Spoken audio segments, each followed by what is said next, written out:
Universal Disney World in Florida, the happiest place in the world. But if you live in the UK or Europe, how do you do it? For a family of 4, it can cost thousands. Don't listen to the American guides, it's easy for them, they live there. And for a lot of us in Europe, this is a once in a lifetime trip. So follow us in this mini series and guide where we cover everything UK to USA.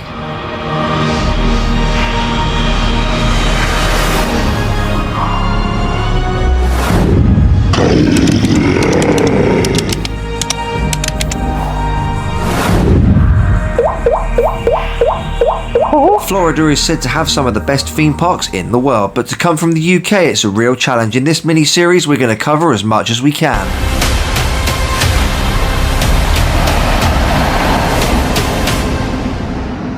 I'm Ben, you're watching Ride Comparisons, and welcome to part 1 of our Florida guide. Now, as you can see guys, I'm not a teenager, I've never done this trip before, I waited till later in life because I've always sort of ignored it because it just looks so expensive.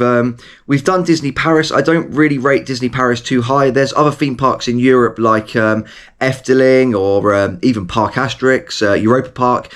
And they're just so much cheaper and so much better, so I've always looked at Orlando as just a massive tourist trap. But a friend of mine has mentioned that he's going. He said, do you want to come? He's basically been our travel planner for this trip because obviously I haven't been before, so I don't know anything about it.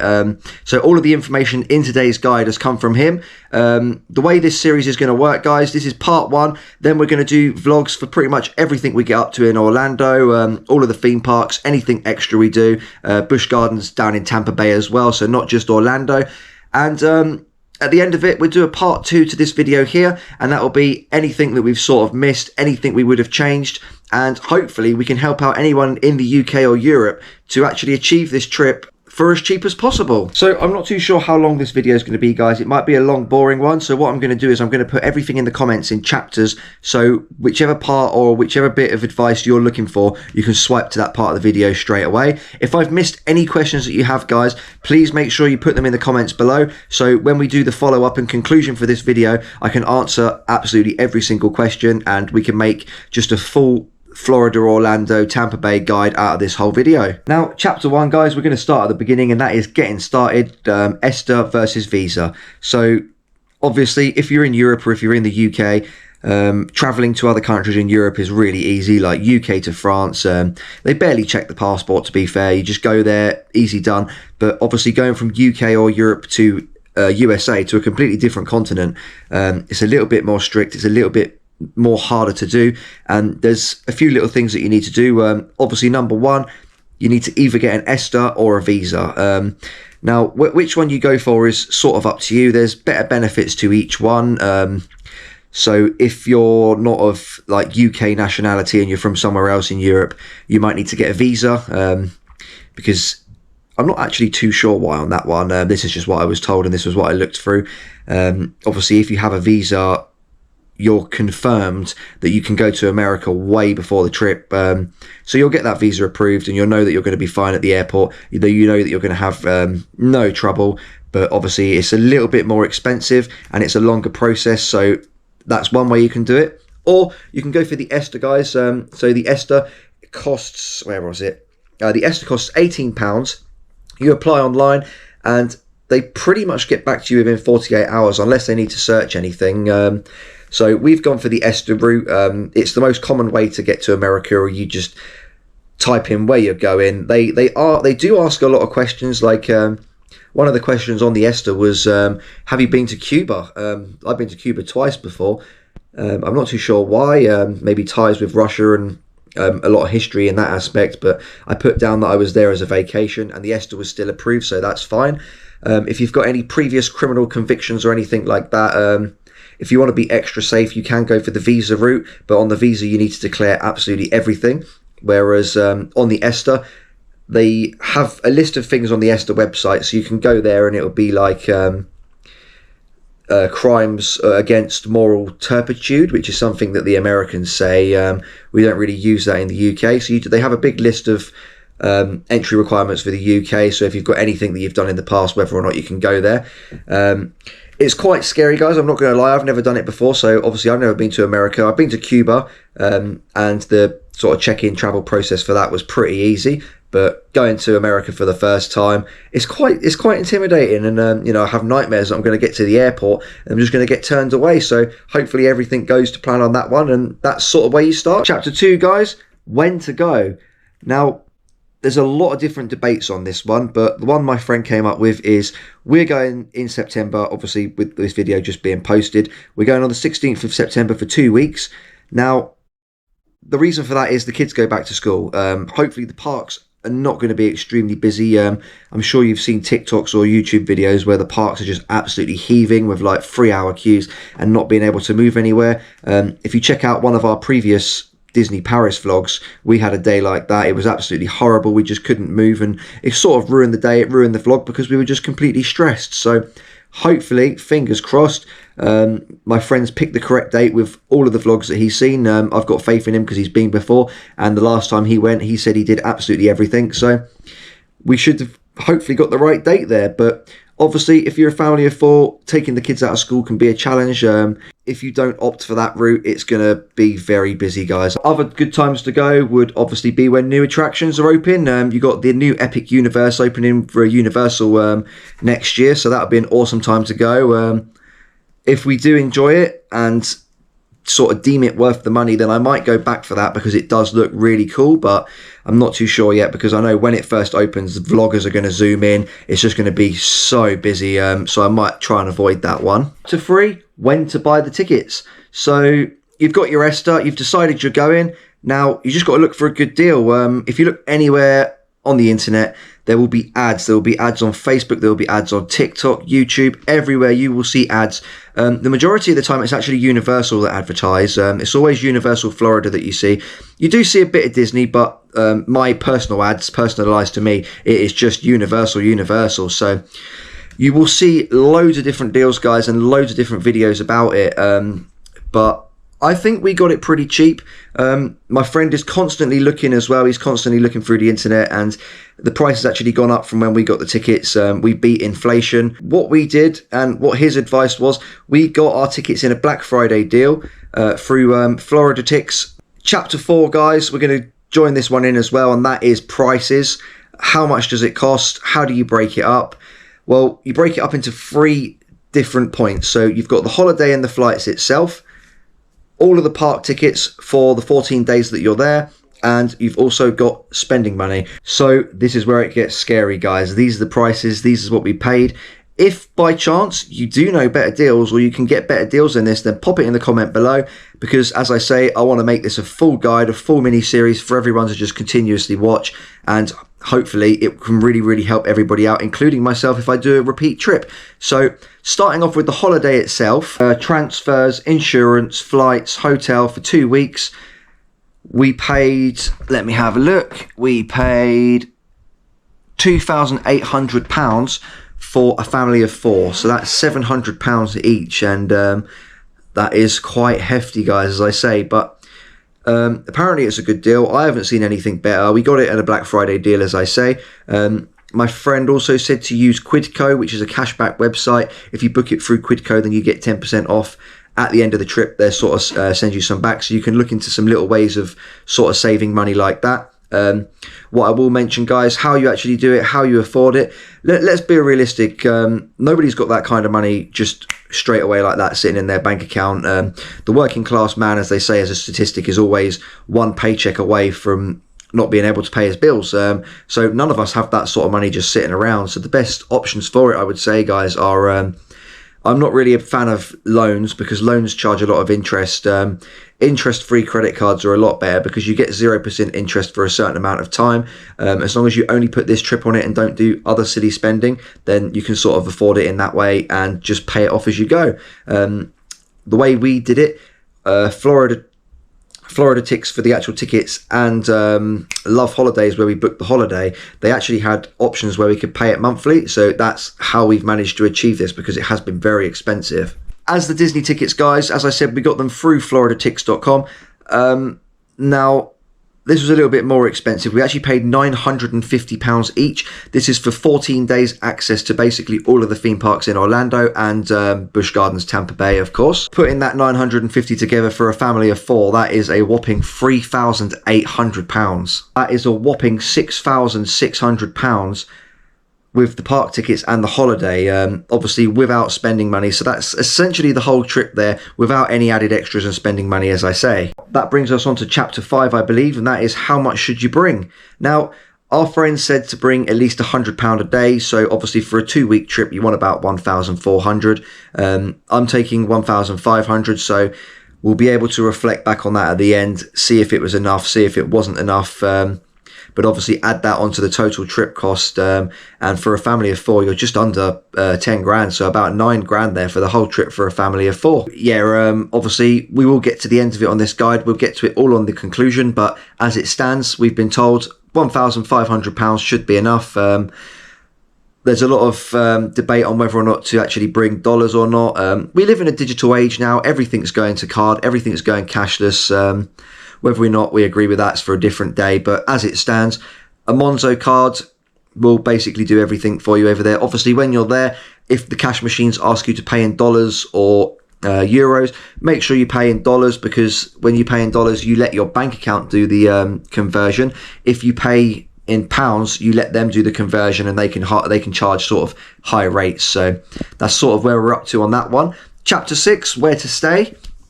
Now, I don't really know. I haven't been there before, as I say. We're staying at somewhere called Rosin Inn, closest to Universal. We're not staying at an on-site hotel because obviously we've wanted to try and get this trip for as cheap as possible, because from every TikTok and every video that I've seen, once you've been, you really, really want to go back and you absolutely love it. So if we're spending 20k, 30k to stay at a Disney resort, it's not going to be very achievable to go back there soon. So we've opted for the Rosin Inn, closest to Universal, an off-site hotel, with getting this sort of holiday price for as cheap as possible. Chapter 7, I think we're on now, guys. We've got different events that you can do. So if you have made the plunge and made the trip and tried to get it for as cheap as possible, maybe there's a few other little things that you want to try out. I've seen countless TikToks of Mickey's Not So Scary Halloween Party. It looks absolutely brilliant. It's one of the things that I'm most excited for. Before I dove into this trip, I actually looked before at Universal's Halloween Horror Nights, and I always wanted to go. There's a theme park in the Netherlands called Walibi Holland, and it has Fright Nights, and I just think it's an event that cannot be beaten. Looking at Universal Halloween Horror Nights, it looks awesome, so I'd love to see how that compares. We've also got the Howler Scream Halloween event at SeaWorld. I don't really know much about that one, but I absolutely love Halloween events, so I've added all of them. So we're going to Mickey's Not So Scary Halloween Party to give that a go. We're doing Universal Halloween Horror Nights. We're doing Howler Scream at SeaWorld. And there's also a Halloween event at Busch Gardens, Tampa Bay, which we've paid for. So we're going to be doing all of those events for the first time. And I'm so excited. It's going to be absolutely brilliant. I love the Halloween stuff. But there's also loads of other little events you can sort of add on to it. Like, you got character breakfasts at Disney.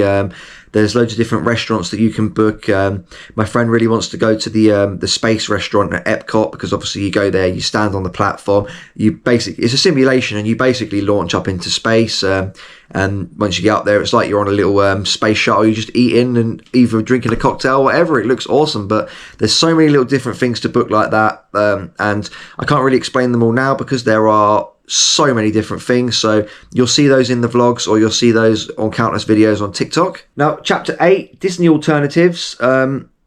If you don't want to make the trip to Orlando, probably shouldn't add that in this video, but if you don't want to make that trip and you just see it as extremely expensive, as I say in this guide, we're currently at just under 10 grand for a family of 4, and that's without spending money. So if you're looking at that, it's just way too expensive, guys. There's loads of different alternatives. Last year, we traveled Europe for pretty much a similar price. We didn't go for 2 weeks like we're going for Orlando. We actually went for about 8 to 10 weeks. Me and Jacob had a holiday before that, but we traveled Europe for about 10 weeks, and we went to about 25 different theme parks, and it was absolutely brilliant. With Orlando coming to a similar price, is it really worth it? I'm not too sure, but some great alternatives in Europe. would be Europa Park. Europa Park in Germany, Phantasialand in Germany, Efteling in the Netherlands. We've got Disney Paris, as you say, so even that could be a great alternative. Although I do know that the Walt Disney Studios in Paris is probably the worst theme park in Disney, apparently. It's easy to see why. It's not great. They do need some added extras on that one. Chapter 9, guys, we've got the theme parks. What theme parks are there? What are we actually going for? I don't know where to start, guys. There's so much to do in Florida. It's crazy. But I'll name sort of the main ones and what we're going to be getting up to when we go. So we're starting with Magic Kingdom. Everybody knows Magic Kingdom. It's where the Disney Castle is. Now, going through this, guys, any time that I had heard Disney World, I just thought, oh, okay, there is one theme park in Florida called Disney World that has all these rides, and it's absolutely amazing. I didn't know that there was actually like 14 in different areas in the whole city and in the state. So yeah, as I say, we're starting with Magic Kingdom. This is where the castle is. Obviously Disney World, Mickey Mouse. There's 4 Disney parks in Orlando. We're also going to be going to Epcot. Epcot, I don't really know too much about it. I think it was sort of themed and supposed to be like a futuristic city. And obviously they have recently got their first roller coaster after all the time they've been open, and that is Guardians Cosmic Rewind. And guys, it looks incredible. I cannot wait to get on this roller coaster. It's going to be awesome. Other Disney parks, you've also got the studios over there. Now, the studios in Florida, Orlando, look insane. The ones we have in Paris, as I say, are just terrible. They're not great. They need a little bit more added to them, but there's so much more to the studios in Florida, and I really can't wait to just get there. There's so much I want to do, like the new Rise of the Resistance, the world's most expensive dart ride. It looks insane. I want to see if their Tower of Terror's better. The Runaway Mine Train, or whatever it is, Mickey's Train Ride or something, I don't know. That looks really cool. It's got a song that seems to get stuck in everybody's head.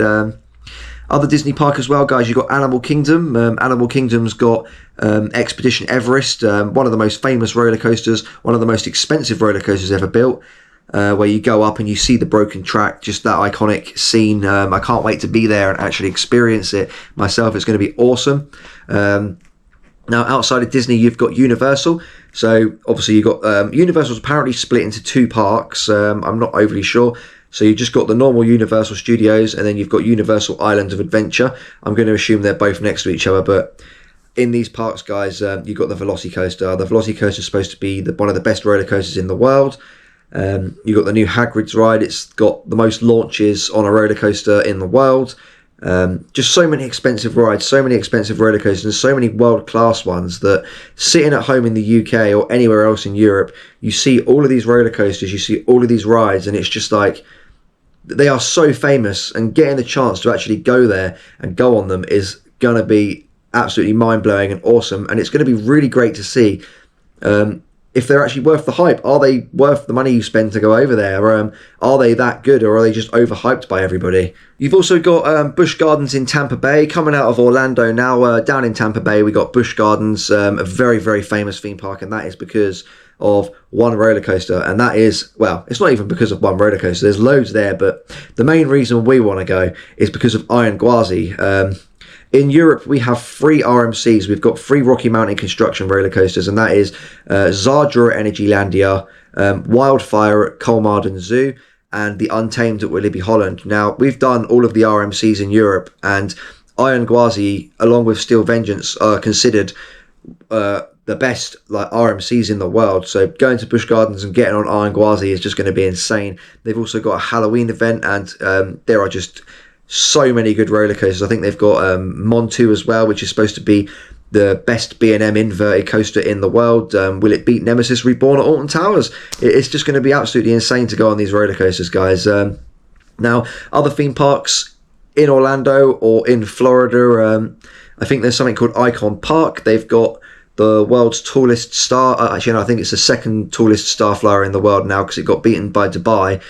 But if you follow the channel, guys, you know I hate star flyers, and Jacob's going to be taking me on that.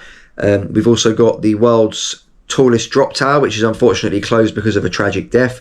We won't go into that. There's also the world's tallest slingshot, which launches you 450 feet, 0 to 100 miles per hour in 2 seconds. So You know, me and Jacob could even pass out on a slingshot. There's a lot of vlogs, there's a lot of information to come. There's Gatorland as well. Obviously it's Florida, there's crocodiles everywhere, so yeah, you can go and check out Gatorland. I don't really know too much about it. You got Discovery Cove, but I can't even, guys. The point is, there is just so many theme parks. You definitely won't do it in 2 weeks. Unfortunately, you won't do all of them, so you need to make sure you plan and select which ones you want to do first.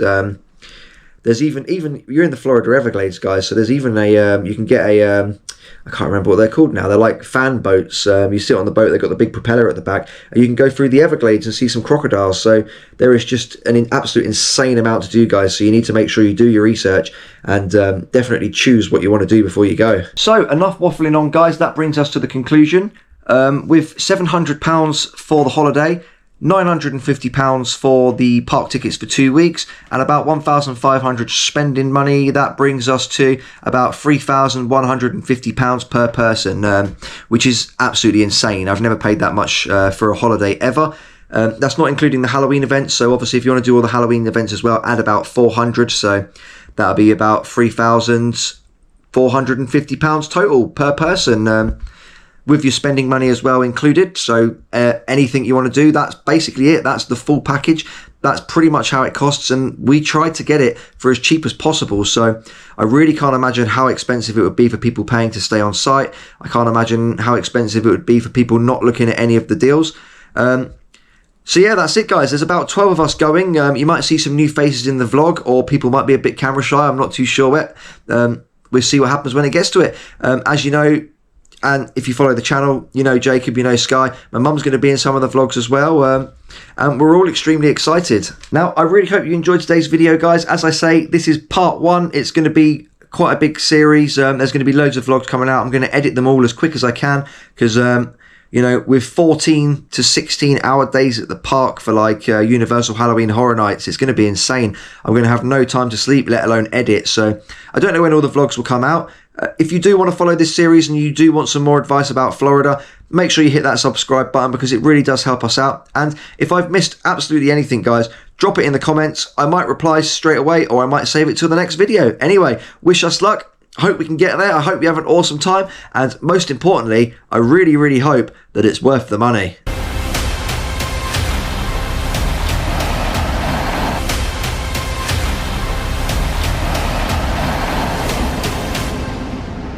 If you enjoyed the video, guys, hitting that subscribe button really does help us out. And don't worry, it's not the end. There's more videos here.